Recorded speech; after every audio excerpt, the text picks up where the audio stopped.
ગુજરાત કોંગ્રેસના નવા પ્રમુખને લઈને કોકડું ગૂંચવાયું છે। દિલ્હીમાં ગુજરાતના નેતાઓની હાઈકમાન્ડ સાથેની બેઠક બાદ પણ ચિત્ર હજી પણ સ્પષ્ટ નથી થઈ રહ્યું। પરેશ ધાનાણી, ગેનીબેન ઠાકોર, જિગ્નેશ મેવાણીના નામની ચર્ચા અત્યારે જોરમાં છે। એવામાં ભરતસિંહ સોલંકી, અમિત ચાવડા, સિદ્ધાર્થ પટેલના નામને લઈને પણ ચર્ચા ચાલી રહી છે। આ તરફ શૈલેષ પરમાર, લાલજી દેસાઈ, વીરજી ઠુમ્મર પણ પ્રમુખ પદની રેસમાં છે, તો પ્રમુખ પદ માટે અમિત ચાવડા, ગેનીબેન ઠાકોર, જિગ્નેશ મેવાણીના નામ પણ ટોચ પર છે।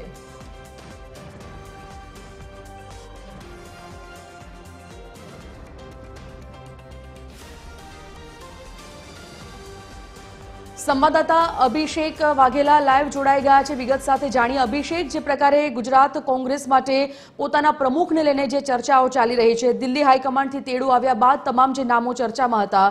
જે નામો વધારે રેસમાં હતા, એ તમામ લોકો દિલ્હી ગયા હતા, પરંતુ હજી ક્યાંક ને ક્યાંક સિક્કા પર મહોર નથી વાગી રહી। શું લાગી રહ્યું છે, જે કોઈ નામો ચર્ચાઈ રહ્યા છે તેમાં સૌથી વધારે શક્યતાઓ કયા નામો પર?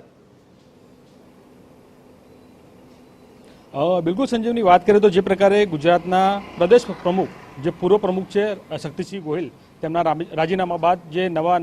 નામની જે મહોર લાગવાની હતી તેમાં કહી શકાય કે દિલ્હીથી ગુજરાતના નેતાઓને તેડું આવ્યું હતું। એક પછી એક નેતાઓ જે છે તે બધા ગાંધીનગર ખાતે ગયા હતા અને ત્યાં તેઓની કહી શકાય કે કોંગ્રેસના દિગ્ગજ નેતાઓ સાથે તેઓની બેઠક થઈ હતી। મહત્વનું કહી શકાય કે કોંગ્રેસના નવા પ્રમુખને લઈને અત્યારે હાલ જે પ્રકારની હલચલ જોવા મળી રહી છે તેની જો આપણે વાત કરીએ તો દિલ્હીમાં કોંગ્રેસ નેતા રાહુલ ગાંધી અને રાષ્ટ્રીય અધ્યક્ષ મલ્લિકાર્જુન ખડગેની હાજરીમાં તેઓની એક બેઠક જે છે તેનું આયોજન કરવામાં આવ્યું હતું। બેઠકમાં કહી શકાય કે જે પ્રકારે વિવિધ નામોની ચર્ચાઓ જે છે તે કરવામાં આવી હતી। બેઠકમાં વાત કરીએ તો જે પ્રકારે ભરતસિંહ સોલંકી, અમિત ચાવડા, સિદ્ધાર્થ પટેલ, પરેશ ધાનાણી, ગેનીબેન ઠાકોર, શૈલેષ પરમાર, લાલજી દેસાઈ, જિગ્નેશ મેવાણી, વીરજી ઠુમ્મર સહિતના નેતાઓના નામોની ચર્ચાઓ કરવામાં આવી હતી। તે તમામ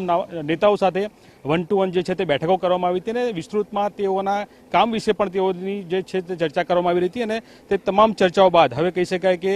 હજુ પણ ક્યાંક નામોમાં ક્યાંક કચાશ રહી જતી હોય તે પ્રકારનું લાગી રહ્યું છે, કેમ કે જે પ્રકારે દિલ્હીથી આ પ્રકારની હાલ જે નામની નિમણૂક થવાની હોય તે હજુ થઈ શકી નથી, એટલે કહી શકાય કે ક્યાંક ને ક્યાંક હજુ પણ કોઈક સંકેત લાગી રહ્યું છે। સાથે સાથે વાત કરીએ તો જે પ્રકારે સૂત્રો દ્વારા માહિતી મળી રહી છે તેને લઈને આપણે જો વાત કરીએ તો સૌથી ટોચ ઉપર જે નામની વાત કરવામાં આવે તો તેમાં અમિત ચાવડા અને લાલજી દેસાઈનો નામનો સમાવેશ થઈ રહ્યો છે, કેમ કે રાહુલ ગાંધીના સૌથી નિકટના આ નેતાઓના નામ ચર્ચામાં આવી રહ્યા છે અને તેને લઈને પણ ક્યાંક તે લોકોના નામ પર મહોર લાગી શકે તે પ્રકારની માહિતી પણ જે છે તે મળી રહી છે। સાથે સાથે મહત્વનું એ કહી શકાય કે આટલા બધા દિગ્ગજ નેતાઓ જ્યારે આ પ્રકારની બેઠક કરી હોય, આટલા નામોની ચર્ચાઓ થઈ હોય, તેમ છતાં પણ ઘણો સમય વીતી ગયો છે અને હજુ પણ નામ પર મહોર નથી લાગી। તેને લઈને જો આપણે વાત કરીએ તો આપણે જે પ્રકારનું સમીકરણની વાત કરવામાં તો ક્યાંક ને ક્યાંક જ્ઞાતિ સમીકરણ જે છે તે પણ આમાં જોવા મળી રહ્યું છે। તેની જો વાત કરીએ તો આપણા રાજ્યની એટલે કે ગુજરાતની વાત કરીએ તો તેમાં પાટીદાર, કોળી અને આદિવાસી સમાજોનું જે વર્ચસ્વ છે તે જોવા મળી રહ્યું છે અને તેને લઈને પણ કહી શકાય કે જે પ્રકારે અત્યારે હાલ કાર્યકારી જે શૈલેષ પરમારને બનાવવામાં આવે છે ને તેને લઈને પણ ક્યાંક નારાજગી જોવા મળી રહી છે, તે પ્રકારની પણ વાત થઈ રહી છે અને તેને લઈને જો આપણે વિસ્તૃતમાં વાત કરીએ તો જે પ્રકારે અલગ અલગ પ્રકારના ફેક્ટરો જોવા મળી રહ્યા છે। સૌથી મહત્વની બાબત એ કહી શકાય સંજીવની કે આટલા બધા નેતાઓ સાથે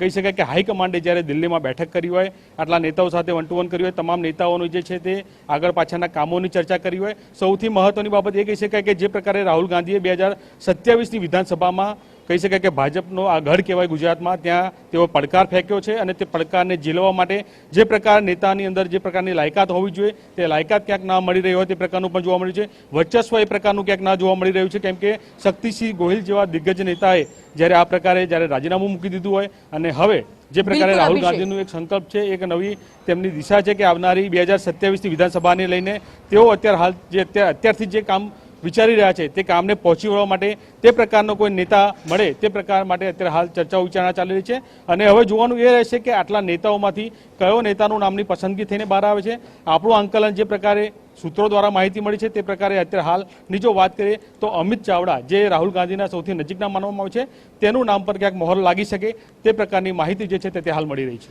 ધન્યવાદ અભિષેક સમગ્ર જાણકારી